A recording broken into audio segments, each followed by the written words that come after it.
I remember everybody was talking Isiah and Michael. Isiah was only upset with Michael, said try to ice him out, not going to give him the ball. None of that is real. Well, there was a beef between Isiah and Michael. You want to know what the beef was? What was the beef about? Okay, right now, exclusive on Let's Velocity hear TV. it. Isiah goes home and his nephew is wearing a Bulls jersey, Michael Jordan Bulls jersey. Okay. He said, hey, what are you doing? We're in Chicago. This is my team.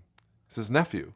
He not really understanding that the great Isiah Thomas plays for Detroit. We don't wear that. We wear this. But I'm from Chicago. I'm down with the Bull movement. Isiah was mad at that. Not to Michael personally. In his brain, every time I play against this dude, I'm gonna try to go off so my nephew sees this is the jersey you should wear. Never at Michael. Well, what about the whole Dream Team situation? That was the craziest thing, because when you hear the story, in Magic's words, Magic says on his documentary, he was the reason Isiah didn't get on the squad. Well, because the story that was circulating was that Jordan said that he wouldn't play on the Dream Team if Isiah Thomas was on that team. That's not true. No, he loved playing. He loved Isiah. Really? Still does. So all that's just a myth. He loved Isiah. He loved everything about us in Detroit.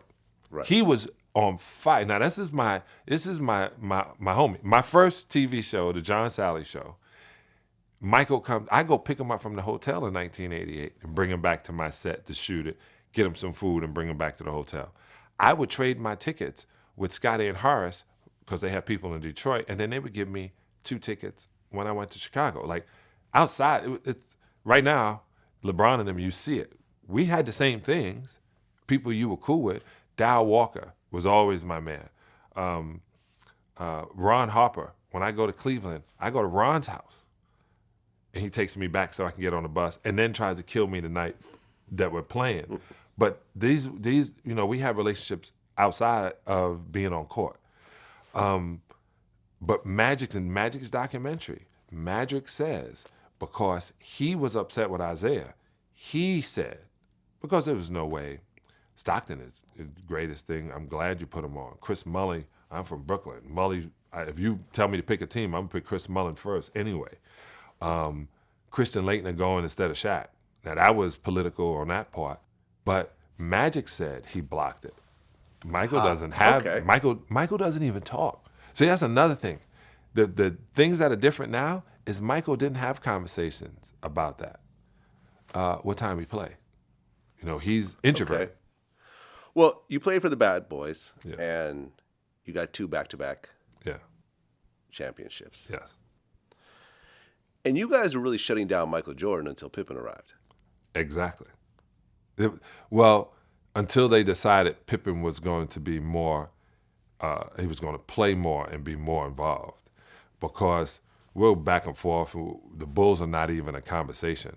And then my second year, they bring on the 2 young guys to emulate Dennis and I, right? But they're both better shooters.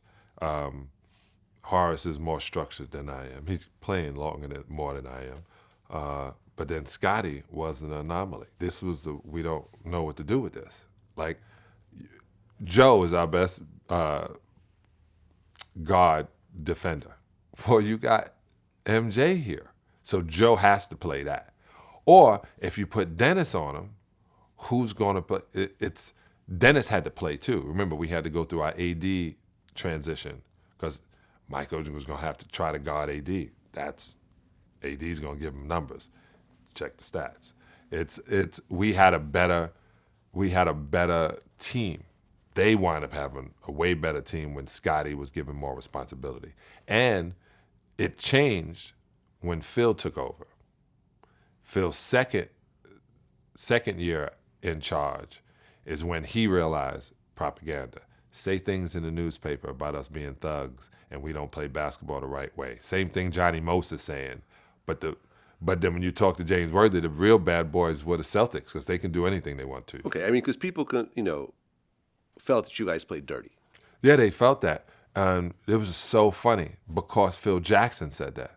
But if you watch, this is the funniest thing, when you watch toughest fouls, toughest players and all that, they put Rick Mahorn in there.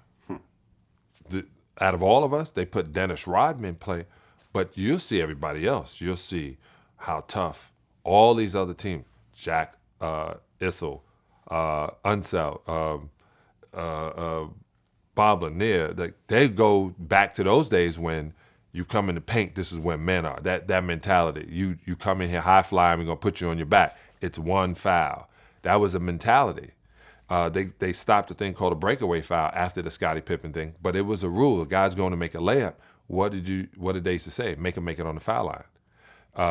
It's a hockey thing. Hit him. If you're going to come in here, don't just foul him. Foul him to block the shot. Don't ruin his career, undercut his legs. But all up in here, he got to take that hit.